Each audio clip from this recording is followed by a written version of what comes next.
There you go, Gandalf. I wanted to ask you, what is your favorite piece of gear been that you have brought on this trip? Been really happy with my bike. Been really happy with my quilt. Thing that could have like ruined this trip. Like I normally ride clipless pedals, so I bought a pair of flat shoes. I've been really happy with them. Comfortable. Even they look thin. They haven't been pricked by too many pricks. I haven't been pricked by too many pricks. I do love my foamy. like for gear doesn't always have to cost a lot of money to make a difference on a trip. No. I love the shoes. I've been really happy Shoes with are this. number one. No shoes, making me rethink about maybe riding flats a little bit more often. You? What about your favorite piece of gear? I mean, obviously the bike. I love that bike. Mm-hmm. The bike is the bike. That's the ultimate tool, and obviously it's the most important tool, other than ourselves.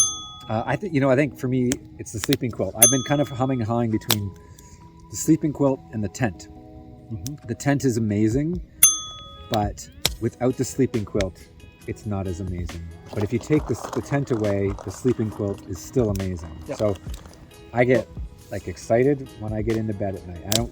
The temperature is irrelevant. I know it can handle any night here, and it's just so cozy, man. Exactly what you just said. Like, we have had nights that were probably -8. Yeah. And we have had nights that were close to 20 degrees at the bottom of the canyon. Not as many as we thought. What about we thought we'd have? Like, and the quilts have been great. Yeah. Rain. I can't pass judgment on a tent until it's been through a That's solid true. rain. Has not seen rain yet. I've been happy with my tent, but for me, it's been pretty easy weather on a tent. What is your least favorite piece of gear that you brought on this trip? That one I don't have to hum and haw at all. The Sawyer squeeze water filter.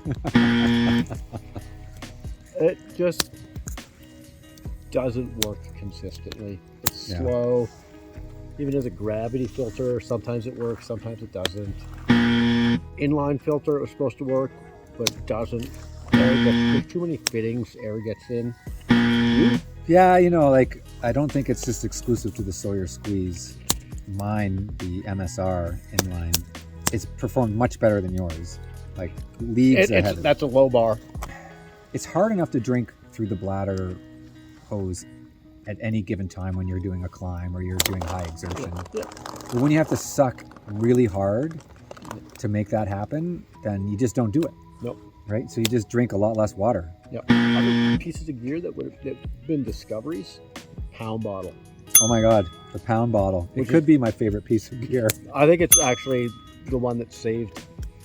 Yeah. Which is all of them. So yeah, it's just a 1 liter Gatorade bottle. Yeah. That whenever we stop for water, we just pound that liter. And that probably more than the hydration bladder has been keeping me going. Like just those consistent. Oh yeah. Because we probably do 4 or 5 of those a day. 4 or 5 of those a day, and I probably go through maybe 4 liters in the bag. Yeah. Just because it's such a pain to drink. Yeah, out. such a pain. Like basically what I end up doing, and I think you do the same, is I just pop the mouthpiece off so I can straight pipe the hose, because that's the only way to get anything. Good flow. You can't do that while riding. Yeah, exactly. Can't do So all that. no, once we just started drinking bottles, so we Pound stopped. bottles. Things got better then. I think we stopped being dehydrated. The first part of the trip, I think we were always dehydrated. Oh yeah. And then the nonsense of not letting them freeze at night, so you sleep with your frickin' filter every night down at your toes. Yep. It's kind of absurd. It's a lot of work, and a little bit more wood for the fire. So it's pretty dark.